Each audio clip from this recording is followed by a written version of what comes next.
जय श्री राम। भागवत पुराण की जय। नवा अध्याय। युधिष्ठिर आदि का भीष्म जी के पास जाना और भगवान श्री कृष्ण की स्तुति करते हुए भीष्म जी का प्राण त्याग करना। सूत जी कहते हैं, इस प्रकार राजा युधिष्ठिर प्रजाद्रोह से भयभीत हो गए। फिर सब धर्मों का ज्ञान प्राप्त करने की इच्छा से उन्होंने कुरुक्षेत्र की यात्रा की, जहां भीष्म पितामह शारशैया पर पड़े हुए थे। शौनक आदि ऋषियों उस समय उन सब भाइयों ने स्वर्ण जटित रथों पर, जिनमें अच्छे अच्छे घोड़े जुते हुए थे, सवार होकर अपने भाई युधिष्ठिर का अनुगमन किया।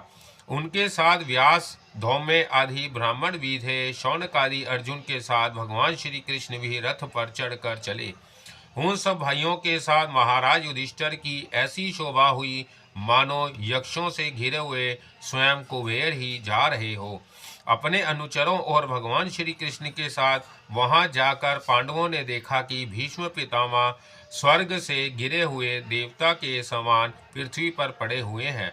उन लोगों ने उन्हें प्रणाम किया। शौनक आदि उसी समय भरतवंशियों के गौरव रूप भीष्म पितामह को देखने के लिए सभी ब्रह्म ऋषि, देव ऋषि और राज ऋषि वहां आए। पर्वत नारद, धौम्य, भगवान व्यास, बृहदक्ष, भारद्वाज शिष्यों के साथ परशुराम जी, वशिष्ठ, इंद्र, प्रमद, त्रित्र, ग्रत, समद, असीत, काशीवान, गौतम, अत्रि, विश्वामित्र, सुदर्शन तथा और भी सुखदेव आदि शुद्ध हृदय महात्मा गण एवं शिष्यों के सहित कश्यप, अंगिरा पुत्र बृहस्पति आदि मुनिगण भी वहां पधारे। भीष्म पितामह धर्म को और देश काल के विभाग को वहां किस समय क्या करना चाहिए इस बात को जानते थे। उन्होंने उन बड़भागी ऋषियों को सम्मिलित हुआ देखकर उनका यथा योग्य सत्कार किया। वह भगवान श्री कृष्ण का प्रभाव भी जानते थे, अतः उन्होंने अपनी लीला से मनुष्य का वेश धारण करके वहां बैठे हुए तथा जगदीश्वर के रूप में हृदय में विराजमान भगवान श्री कृष्ण की बाहर तथा भीतर दोनों जगह पूजा की। पांडव बड़े विनय और प्रेम के साथ भीष्म पितामह के पास बैठ गए। उन्हें देखकर भीष्म पितामह की आंखें प्रेम के आंसुओं से भर गई।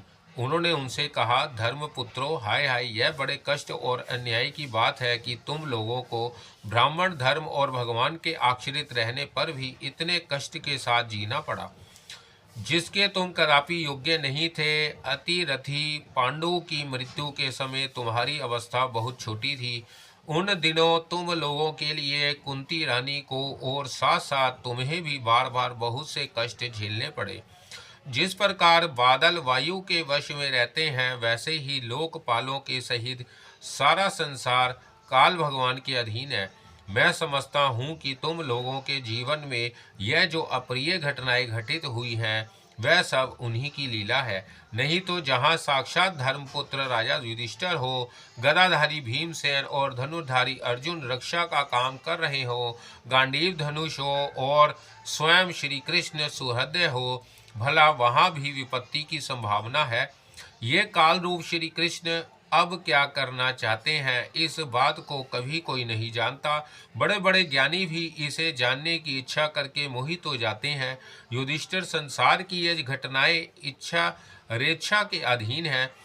उसी का अनुसरण करके तुम इस अनाथ प्रजा का पालन करो, क्योंकि अब तुम्हें इसके स्वामी और इसे पालन करने में समर्थ हो। यह श्री कृष्ण साक्षात भगवान है। यह सब के आदि कारण और परम पुरुष नारायण है। अपनी माया से लोगों को मोहित करते हुए यह यदुवंशियों में छिप कर लीला कर रहे हैं। इनका प्रभाव अत्यंत गूढ़ एवं रहस्यमय है। युधिष्ठिर, उसे भगवान शंकर, देवऋषि नारद और स्वयं भगवान कपिल ही जानते हैं, जिन्हें तुम अपना ममेरा भाई, प्रिय मित्र और सबके बड़ा हेतु मानते हो, तथा जिन्हें तुमने प्रेमवश अपना मंत्री, दूत और सारथी तक बनाने में संकोच नहीं किया है, वह स्वयं परमात्मा है। इन सर्वात्मा, समदर्शी, आदित्य, अहंकार रहित और निष्पाप परमात्मा में उन ऊंचे नीचे कार्यों के कारण कभी किसी प्रकार की विषमता नहीं होती। युधिष्ठिर, इस प्रकार सर्वत्र सम होने पर भी देखो, तो सही वह अपने अन्याय प्रेमी भक्तों पर कितनी कृपा करते हैं। यही कारण है कि ऐसे समय में जबकि मैं अपने प्राणों का त्याग करने जा रहा हूँ, इन भगवान श्री कृष्ण ने मुझे साक्षात दर्शन दिया है। भागवत परायण योगी पुरुष भक्ति भाव से इनमें अपना मन लगाकर और वाणी में इनके नाम का कीर्तन करते हुए शरीर का त्याग करते हैं और कामनाओं से धारा कर्म के बंधन से छूट जाते हैं। वह ही देव देव भगवान अपने प्रसन्न हास्य और रक्त कमल के समान अरुण नेत्रों से उल्लासित मुख वाले चतुर्भुज रूप से जिसका और लोगों को केवल ध्यान में दर्शन होता है, तब तक यहीं स्थित रहकर प्रतीक्षा करें जब तक मैं इस शरीर का त्याग ना कर दूं। सूत जी कहते हैं, युधिष्ठिर ने उनकी यह बात सुनकर शार शैया पर सोते हुए भविष्य पितामह से बहुत ही ऋषियों के सामने ही नाना प्रकार के धर्मों के संबंध में अनेकों रहस्य पूछे। तब तत्ववेता भीष्म पितामह ने वर्ण और आश्रम के अनुसार पुरुष के स्वाभाविक धर्म और वैराग्य तथा राग के कारण विभिन्न रूप से बतलाए हुए निवर्ती और परवर्ती रूप द्विविध धर्म, दान धर्म, राजधर्म, मोक्ष धर्म, स्त्री धर्म और भागवत धर्म, इन सब का अलग अलग संक्षेप और विस्तार से वर्णन किया। शौनक जी इनके साथ ही धर्म, अर्थ, काम और मोक्ष, इन चारों पुरुषार्थों का तथा इनकी प्राप्ति के साधनों का अनेकों उपाख्यान और इतिहास सुनाते हुए विभागश वर्णन किया। भीष्म पितामह इस प्रकार धर्म का प्रवचन कर ही रहे थे कि वह उत्तरायण का समय आ पहुंचा, जिसे मृत्यु को अपने अधीन रखने वाले भागवत परायण योगी लोग चाहा करते हैं। उस समय हजारों रथियों के नेता भीष्म पितामह ने वाणी का संयम करके मन को सब ओर से हटाकर अपने सामने स्थित आदि पुरुष भगवान श्री कृष्ण में लगा दिया। भगवान श्री कृष्ण के सुंदर चतुर्भुज विग्रह पर उस समय पीताम्बर फहरा रहा था। भीष्म जी की आंखें उसी पर एक टक लग गई। उसको शास्त्रों की चोट से जो पीड़ा हो रही थी, वह तो भगवान के दर्शन मात्र से ही तुरंत दूर हो गई तथा भगवान की विशुद्ध धारणा से उनके जो कुछ अशुभ शेष थे वह सभी नष्ट हो गए। अब शरीर छोड़ने के समय उन्होंने अपनी समस्त इंद्रियों के वृत्ति विलास को रोक दिया और बड़े प्रेम से भगवान की स्तुति की।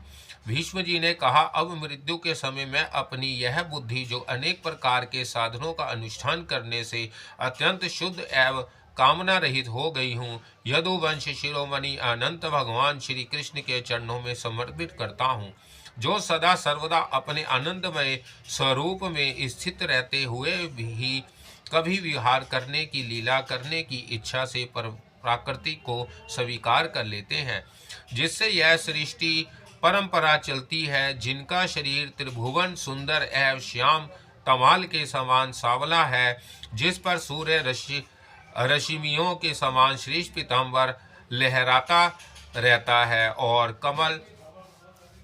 कमल सदृश मुख पर धुंधराली अलकें लटकती रहती हैं। उन अर्जुन सगा श्री कृष्ण में मेरी निष्कपट प्रीति हो। मुझे युद्ध के समय ही उनकी यह विलक्षण छवि याद आती है। उनके मुख पर लहराते हुए घुंघराले बाल घोड़ों की टाप की धूल से मटमैले हो गए थे और पसीने की छोटी छोटी बूंदें शोभ्यमान हो रही थी।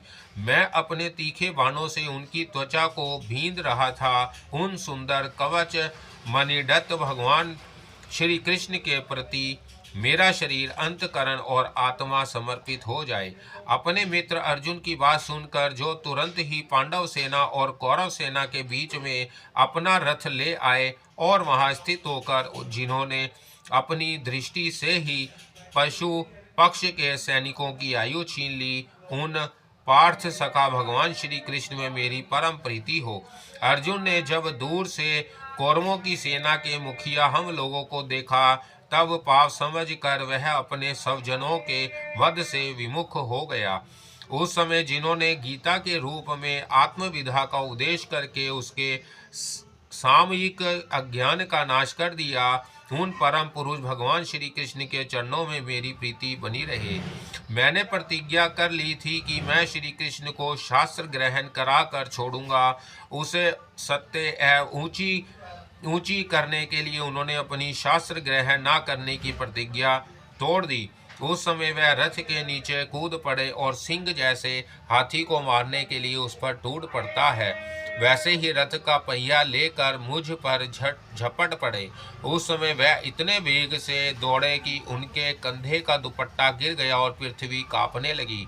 मुझ आतताई ने तीखे बाण मार मार कर उनके शरीर का कवच तोड़ डाला था, जिससे सारा शरीर लहूलुहान हो रहा था। अर्जुन के रोकने पर भी वह बलपूर्वक मुझे मारने के लिए मेरी ओर दौड़े आ रहे थे। वह ही भगवान श्री कृष्ण जो ऐसा करते हुए भी मेरे प्रति अनुग्रह और भगवत्सल से परिपूर्ण थे, मेरी एकमात्र गति हो, आश्रय हो। अर्जुन के रथ की रक्षा में सावधान जिन श्री कृष्ण के बाएं हाथ में घोड़ों की रास थी और दाहिने हाथ में चाबुक, इन दोनों की शोभा से उस समय जिनकी अपूर्व छवि बन गई थी, तथा महाभारत युद्ध में मरने वाले वीर जिनकी इस छवि का दर्शन करते रहने के कारण सारूप्य मोक्ष को प्राप्त हो गए, उन्हीं पार्थ सारथी भगवान श्री कृष्ण ने मुझ मरना सत्र की परम प्रीति हो। जिनकी लटकीली सुंदर चाल, हाव भाव युक्त चेष्टाएं, मधुर मुस्कान और प्रेम भरी चितवन से अत्यंत सम्मानित गोपियां रासलीला में उनके अंतर्धान हो जाने पर प्रेमोन्माद से मतवाली होकर जिनकी लीलाओं का अनुकरण करके तन्मय हो गई थी, उन्हीं भगवान श्री कृष्ण में मेरा परम प्रेम हो। जिस समय युधिष्ठिर का राजसूय यज्ञ हो रहा था, मुनियों और बड़े बड़े राजाओं से भरी हुई सभा में सबसे पहले सबकी ओर से इन्हीं सब के दर्शनीय भगवान श्री कृष्ण की मेरी आंखों के सामने पूजा हुई थी। वह ही सबके आत्मा प्रभु आज इस मृत्यु के समय मेरी सामने खड़े हैं। जैसे एक ही सूर्य अनेक आँखों से अनेक रूपों में दिखते हैं, वैसे ही अजन्मा भगवान श्री कृष्ण अपने ही द्वारा रचित अनेक शरीरधारियों के हृदय में अनेक रूप से जान पड़ते हैं। वास्तव में तो वह एक और सबके हृदय में विराजमान है ही। उन्हीं इन भगवान श्री कृष्ण को मैं भेद भ्रम से रहित होकर प्राप्त हो गया हूँ। सूत जी कहते हैं, इस प्रकार भीष्म पितामह ने मन, वाणी और दृष्टि की वृत्तियों से आत्मस्वरूप भगवान श्री कृष्ण में अपने आप को लीला कर दिया। उनके प्राण वही विलीन हो गए और वह शांत हो गए। उन्हें अंततः ब्रह्मा में लीन जानकर सब लोग वैसे ही चुप हो गए जैसे दिन के बाद बीत जाने पर पक्षियों का कलरव शांत हो जाता है। उस समय देवता और मनुष्य नगारे बजाने लगे, साधु स्वभाव के राजा उनकी प्रशंसा करने लगे और आकाश से पुष्पों की वर्षा होने लगी। शौनक जी, युधिष्ठिर ने उनके मृत शरीर की अन्त्येष्टा क्रिया कराई और कुछ समय के लिए वह शोकाग्नि हो गए। उस समय मुनियों ने बड़े आनंद से भगवान श्री कृष्ण की उनके रहस्यमय नाम ले लेकर स्तुति की। इसके पश्चात अपने हृदयों को श्री कृष्ण में बनाकर वह अपने आश्रमों को लौट गए। तदंतर भगवान श्री कृष्ण के साथ युधिष्ठिर हस्तिनापुर चले आए और उन्होंने वहां अपने चाचा धृतराष्ट्र और तपस्विनी गंधारी को ढाढ़ास बधाया। फिर धृतराष्ट्र की आज्ञा और भगवान श्री कृष्ण की अनुमति से समर्थ राजा युधिष्ठिर अपने वंश परंपरागत साम्राज्य का धनपूर्वक शासन करने लगे।